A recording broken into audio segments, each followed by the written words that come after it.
Good evening students. आज मैं topic लेके आया हूँ Maxwell relation and thermodynamic potential. ये अभी रिसेंटली ये टॉपिक जेई मेन में इसके क्वेश्चन आए हुए हैं, जेई एडवांस में भी क्वेश्चन आ सकते हैं। तो ये काफ़ी इम्पोर्टेंट सेगमेंट है। जब ये जेई मेन में इस पे क्वेश्चन दिए हुए हैं अभी रिसेंटली, एडवांस में भी आ सकता है। तो इसमें क्या होता है, नॉर्मली काफ़ी बच्चों के मैसेजेज आ रहे हैं कि सर इस टॉपिक को पे जो क्वेश्चन बन रहे हैं वो क्या रटने हैं या क्या करना है, किस तरीके से प्रोसीड करना है, क्योंकि एनसीईआरटी में भी उतना सेगमेंट इसमें नहीं दिया हुआ है। तो देखते हैं इसमें क्या क्या बिल्कुल बेसिक जो थॉट प्रोसेस है उसको रखेंगे, अप्रोच रखेंगे, और देखते हैं क्या इससे हम जेई एडवांस के लिए क्या क्या इम्पोर्टेंट है।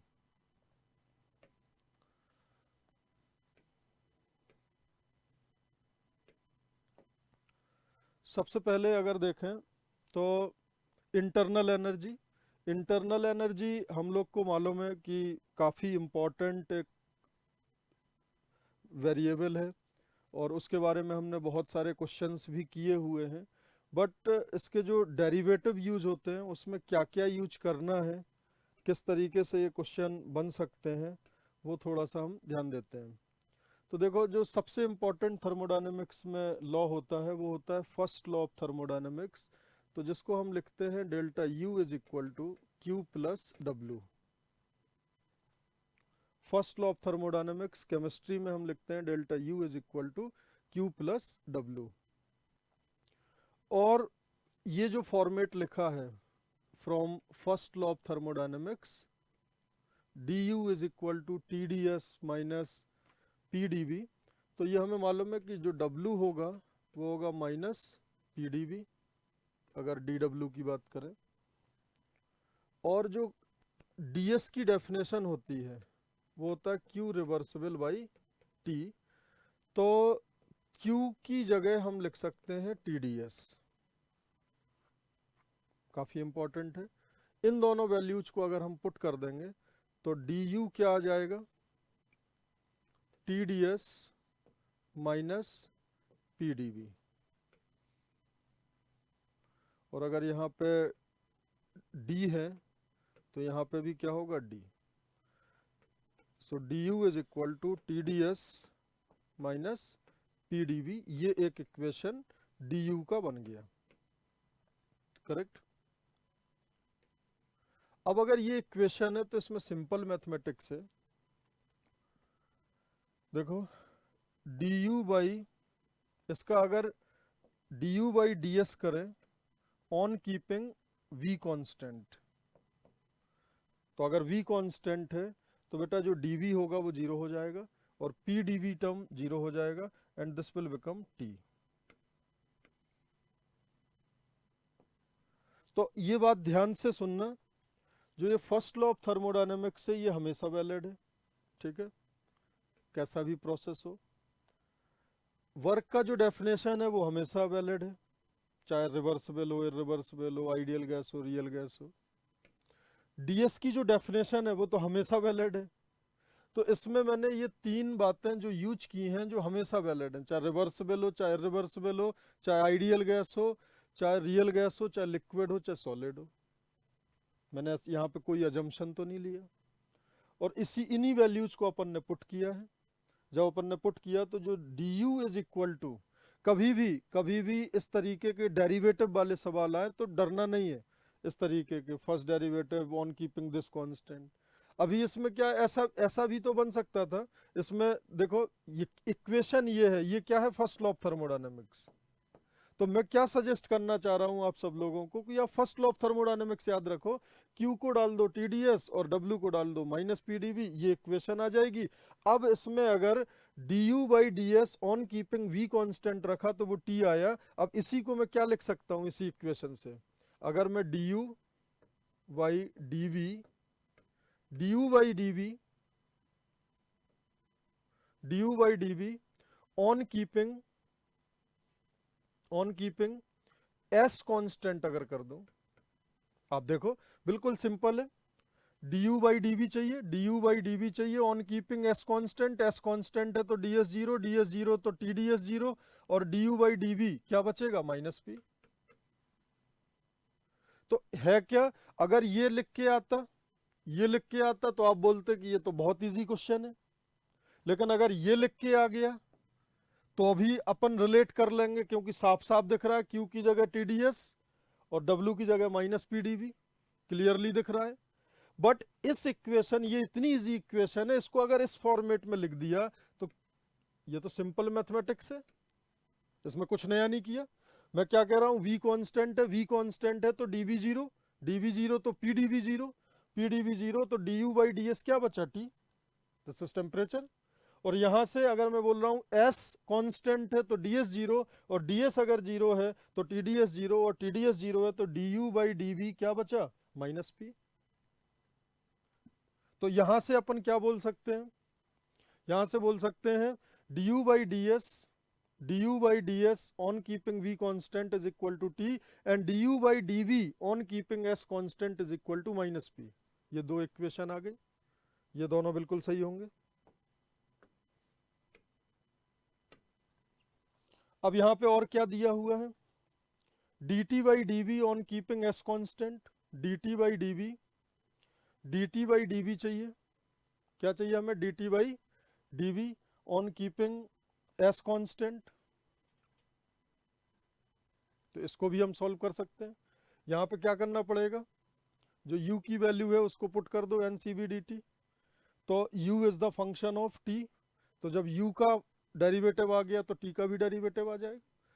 तो मेरा कहने का मतलब ये है, ये थोड़ा सा देखने में फैंसी लगता है बट है बहुत आसान, ठीक है। तो ये u वाले में, u का कोई भी क्वेश्चन आएगा इस तरीके का, अपन फर्स्ट लॉ से शुरू करेंगे, फर्स्ट लॉ से शुरू करेंगे और इस तरीके से प्रोसीड करेंगे। नेक्स्ट देखो, एंथैल्पी में अगर एंथैल्पी की बात करें, एंथैल्पी की जो बेसिक डेफिनेशन है, H is equal to U plus P V, ये मालूम है हमें, H is equal to U plus P V, तो क्या हो जाएगा, D H is equal to D U plus D P B,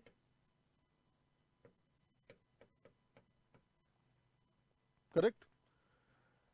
D H क्या हो जाएगा, D U plus first into second का differentiation plus second into first का differentiation. इसमें कुछ भी नहीं मैंने किया, अगर एंथैल्पी की बेसिक डेफिनेशन पता है तो उसी को प्रोसीड कर रहा हूं मैं। उसके बाद u के लिए अभी अभी अपन ने क्या ड्राइव किया, u में क्या यूज किया, du की वैल्यू क्या है, tds minus pdv, tds minus pdv, तो dh क्या आ जाएगा, tds minus pdv plus pdv plus vdp, तो ये pdv कैंसिल हो गया, तो dh क्या बन गया, dh बन गया tds प्लस vdp। ये जो इक्वेशन है, अगेन मैंने कुछ भी अजम्पशन नहीं किया, ideal gas, real gas, solid, liquid, irreversible process, chemical process, thermodynamic process, face transformation, जहां मन करे आप वहां लगाओ, क्योंकि कोई अजम्पशन नहीं है। और अगर कोई अजम्पशन नहीं है तो इसकी भी हम दो फॉर्मेट बना सकते हैं, क्या हो जाएगा, ds by ds by dh by ds on keeping p constant, क्या आएगा, dh by ds on keeping p constant, p constant अगर है तो dp जीरो तो vdp अगर जीरो हो गया तो dh बाई ds क्या आएगा, t के बराबर, ये आ गया। उसके बाद एक और इक्वेशन आ सकता है, dh by dp on keeping s constant होगा तो TDS जीरो और DH बाई DP क्या हो जाएगा, वॉल्यूम के बराबर। ये दोनों ट्रांसफॉर्मेशन हम कर सकते हैं, कितना इजी है, चाहे थर्मोडायनेमिक प्रोसेस हो, चाहे जो प्रोसेस हो, आप ये लगा सकते हो। और ये आप ये देखो, ये नेचुरली आ रहा है, ऐसा नहीं है कि इसमें अपन ने कुछ बहुत अजम्पशन लिए हो, कुछ किया हो, ऐसा कोई दिक्कत वाली बात नहीं है। बस हाँ, जो W अपन ने लिखा था वो लिखा था माइनस पी डी वी, तो नॉन पीवी वर्क अपन ने इग्नोर किया, बाकी कुछ भी यहाँ नहीं किया और वो तो यहाँ होगा भी नहीं। क्लियर है? तो कभी भी एंथैल्पी के डेरिवेटिव अगर आए तो बड़े आराम से हम ऐसे लिख सकते हैं। नेक्स्ट देखते हैं। नेक्स्ट एक होता है हेल्महोल्ट्ज फ्री एनर्जी। जो फ्री एनर्जी होती है एक्चुअली में इससे डरने की आवश्यकता नहीं है। जिस तरीके से, अच्छा आपको डरने की अगर डर लग रहा होगा तो एक काम करते हैं, गिब्स फ्री एनर्जी पहले कर लेते हैं, ये जाना पहचाना है। जी क्या होता है? H minus T S. G क्या होता है? H minus T S. अब इसको अगर अपन देखें तो जी एच को क्या लिख सकता हूँ? U plus P B minus T S. तो ये क्या हो जाएगा? D G is equal to D U plus D P B minus D T S. यहाँ से क्या आ जाएगा? डी यू क्या क्या आया था? डी यू अपन को जरूरी नहीं है कि डी यू वाला याद हो, वो तो जब डी यू की जरूरत होगी यू का सॉल्व कर लेंगे। इसको क्या लिख सकता हूँ? D Q plus D W plus D P B minus D T S. इसको डायरेक्ट लिख सकते हैं। डी क्यू को क्या लिख सकते हैं? टी डी एस, और ये क्या हो जाएगा? Minus P D B plus first into second का प्लस सेकेंड इंटू फर्स्ट का differentiation minus first into second का माइनस सेकेंड इंटू फर्स्ट का। क्लियर है? This will be D G. तो अब क्या होगा? टी डी एस से टी डी एस कैंसिल और पी डी वी से P D V cancel. D G क्या आ गया? डी जी आ जाएगा V D P minus S D T. तो देखो सेम इक्वेशन आया था डी यू का, सेम आया डी एच का, सेम आ गया डी जी का। जिसका सवाल मिले उसका इक्वेशन लिख लो, कोई टेंशन वाली बात नहीं है, मैंने कोई अजम्पशन लिया नहीं है। और इसके बाद आप देखो आपको ये क्या चाहिए? D G by D P on keeping T constant. T constant है तो ये टर्म टी कॉन्स्टेंट है तो एस डी टी क्या होगा? 0। और D G by D P, D G by D P, D G by D P, D G by D P on keeping T constant, D G by D P on keeping T constant, ये क्या हो जाएगा? Volume. देखो volume आ गया। उसके बाद D G by D T on keeping P constant, D G by D T on keeping P constant. P constant है तो डी पी जीरो तो वी डी पी जीरो, और D G by D T क्या आ जाएगा? Minus S. तो ये दोनों इक्वेशन आ गए, बिल्कुल टेंशन वाली बात नहीं है। बेटा जिस तरीके से गिब्स फ्री एनर्जी हम डिफाइन करते हैं एच माइनस टी एस, उसी तरीके से एक और फ्री एनर्जी होती है, इसको बोलते हैं गिब्स फ्री एनर्जी। उसी तरीके से ये डिफाइन होता है ऐसी केमिकल रिएक्शंस के लिए जो कांस्टेंट प्रेशर और टेम्परेचर पे होती हैं। अब अगर ऐसी रिएक्शन अगर बनाए जिसमें वॉल्यूम और टेम्परेचर कांस्टेंट है, तो उसके लिए सारी की सारी जो जी की कैलकुलेशन आप करते हो वो जी से ना करके हम किससे करेंगे? जो ये आ गया, चूंकि अपने जो सिलेबस में है ये डायरेक्ट नहीं आएगा, ये बात सही है, बट अंडरस्टैंडिंग तो होनी चाहिए। स्टेटमेंट वाले जो क्वेश्चन आते हैं उनके लिए, जैसे अभी हम क्या बोलते हैं कि for endothermic process delta H is greater than 0। सही बात है, एंथैल्पी है वो, डेल्टा एच ग्रेटर देन 0 हो गया। लेकिन अगर आप ऐसी प्रोसेस के लिए देखो, ऐसी रिएक्शन के लिए देखो जो कांस्टेंट वॉल्यूम और कांस्टेंट टेम्परेचर पे हो रही हैं, normally if nothing is specified तो हम कंसीडर करते हैं कि during any chemical reaction, during any chemical reaction, chemical reaction होने के बाद और पहले की बात नहीं कर रहा हूं, ड्यूरिंग एनी केमिकल रिएक्शन अगर प्रेशर और टेम्परेचर के बारे में कुछ नहीं बोला तो हम दोनों कांस्टेंट मानते हैं, और दोनों कांस्टेंट होते भी हैं। हम ऐसे ही प्रोसेस मानते हैं ड्यूरिंग केमिकल रिएक्शन। बट अगर ये बोल दिया जाए कि एक ऐसी केमिकल रिएक्शन हो रही है जिसमें V और T ये कांस्टेंट है, तब जाके इसकी थर्मोडायनेमिक्स क्या होगी, तब जाके आपका जो फ्री एनर्जी कॉन्सेप्ट आएगा, उसको बोलते हैं हेल्महोल्ट्ज फ्री एनर्जी। बिल्कुल टेंशन वाली बात नहीं है। जैसे G क्या था? G था H माइनस टी एस, उसी तरीके से आपका F, और कुछ बुक्स में ये A भी दिया रहता है, उसको आप कर देना U माइनस टी एस। जो एंथैल्पी से टीएस घटाते हैं, जब एंथैल्पी से टीएस घटाते हैं तो गिब्स फ्री एनर्जी मिलती है, और जब आप इंटरनल एनर्जी से टीएस घटाओगे तो आपको हेल्महोल्ट्ज़ फ्री एनर्जी मिलेगी, जिसको एफ और ए से डिफाइन करेंगे। तो अपना देखो जी का अपन ने इक्वेशन लिख लिया।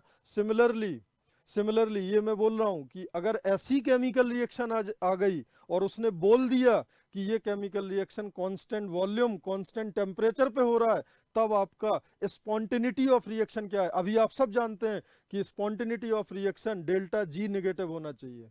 डेल्टा जी नेगेटिव होना चाहिए, क्यों?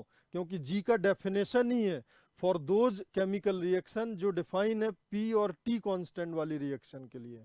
लेकिन अगर आपसे क्लियरली बोल दिया जाए what is the first and essential condition for spontaneity of any reaction, any chemical reaction जिसमें वॉल्यूम और टेम्परेचर क्या है, कांस्टेंट है, उसके लिए बेटा delta G less than zero नहीं करोगे आप, डेल्टा ए या delta F less than zero आपको करना पड़ेगा। ये मैसेज मैं देना चाहता हूं। बाकी मैथमेटिक्स सिंपल है, जब जी पढ़ लिया जैसा आपने लिए, जी है, जी क्या है H minus T S, F क्या है यू माइनस टी एस, बिल्कुल सेम ही है। अब इसको अगर अपन प्रोसीड करेंगे तो क्या आ जाएगा, F is equal to U minus T S, again D F क्या होगा, D U minus T D S, यहाँ से क्या होगा D F is equal to D U को क्या लिख सकते हैं, again D U is D Q plus W, so this will be T D S minus P D V, correct, D U ये हो गया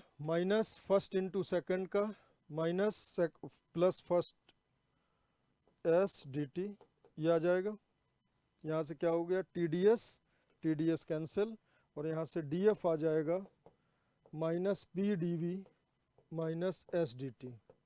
अब इसके भी दो फॉर्मेट आ जाएंगे, एक बार टी कांस्टेंट करके डी एफ बाई, एक बार टी कांस्टेंट रखना है, टी कांस्टेंट है तो डी टी जीरो, तो ये जीरो हो जाएगा।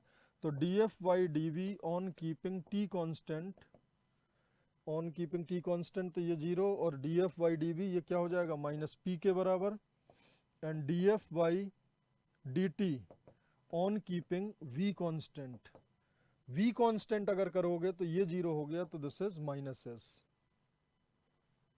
अब देखो कितनी जबरदस्त बात है, ये कुछ ऐसे इक्वेशन आ रहे हैं, एफ में ऑटोमेटिकली क्या आया टी और बी, जी की इक्वेशन में ऑटोमेटिकली क्या आया था, जी की इक्वेशन में, जी की इक्वेशन में क्या था, जी वाला इक्वेशन डी एच, ओके, जी वाला, अच्छा आगे है जी वाला, जी का इक्वेशन देखो, जी में क्या आया ऑटोमेटिकली टी और पी, मतलब जी डिफाइन ही तब है उन प्रोसेसेस के लिए जिसमें पी और टी कांस्टेंट है। जब पी और टी कांस्टेंट है तो ये इन दोनों की वैलिडिटी है, करेक्ट। तो इसके जो अपने पास डिफरेंशियल आए वो क्या है, कांस्टेंट टेम्परेचर कांस्टेंट प्रेशर पे आए, करेक्ट। अब अगर इसको देखें, एफ कब डिफाइन है, बेसिक केमिकल प्रोसेस के लिए जिसमें वी और टी कांस्टेंट हो, तो इसके जो दोनों डेरिवेटिव आए वो किस में आए, वी और टी। तो इस तरीके से जो इक्वेशन है, मैं आपको बोलूं अगर जेई एडवांस तक की अगर अपन बात करें, जेई मेन नीट एडवांस किसी की भी बात करें, तो जो आज मैंने ये डिस्कस किया है this is more than sufficient, इससे ज़्यादा आपको ज़रूरत नहीं है। और इसमें अगर आप ढंग से देखें तो अपन ने कुछ भी हाई फाई कॉन्सेप्ट यूज नहीं किया, सिर्फ first law of thermodynamics, H का बेसिक डेफिनेशन, यू का बेसिक डेफिनेशन, एफ का बेसिक डेफिनेशन, और अगर आप देखें तो जी का बेसिक डेफिनेशन, और उनको जस्ट रीअरेंज किया और फर्स्ट डेरिवेटिव वगैरह लिखा है, अपने आप इसके आंसर आ गए। और इसी पे बेस्ड आपका जेई मेन में क्वेश्चन आया हुआ था, जिसके बाद बच्चों ने थोड़ा मैसेज किया कि सर अभी भी कुछ टाइम बाकी है और इसमें किस तरीके से और क्वेश्चन बन सकते हैं, तो ये मैंने आपको पूरा कवर कर लिया। तो यहाँ पे अब अगर हम देखें तो इस तरीके के क्वेश्चन आ सकते हैं, कुछ भी आ सकता है, ठीक है। एफ वो अवॉइड करेंगे जेई मेन में, बट एडवांस में आ सकता है।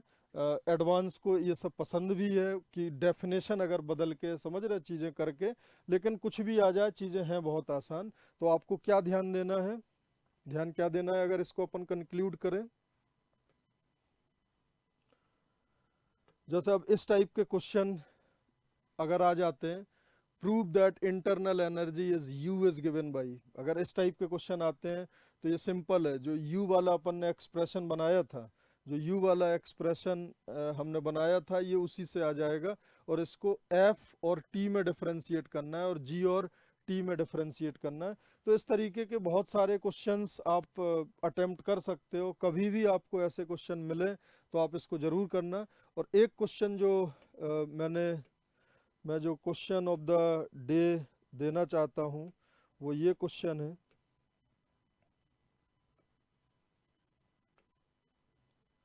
एक क्वेश्चन था, काफ़ी फैंसी क्वेश्चन लग रहा है देखने में। The entropy of an ideal gas, ideal paramagnet in magnetic field is given by approximately S is equal to S naught minus C U square, where U is internal energy of the spin system and C is the constant. Which one is correct plot between internal energy and temperature T?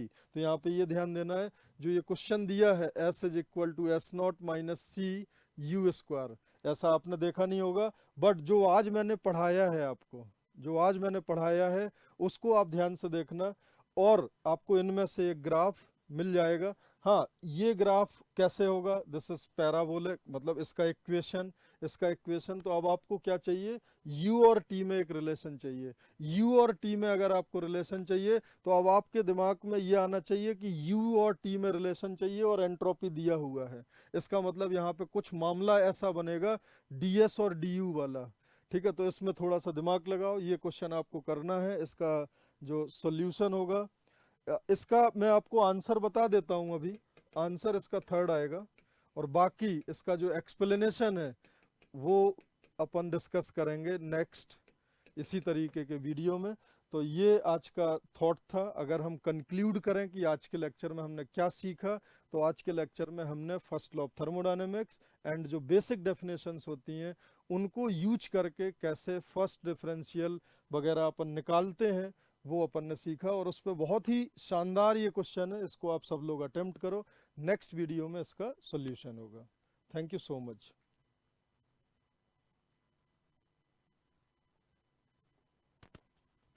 Okay.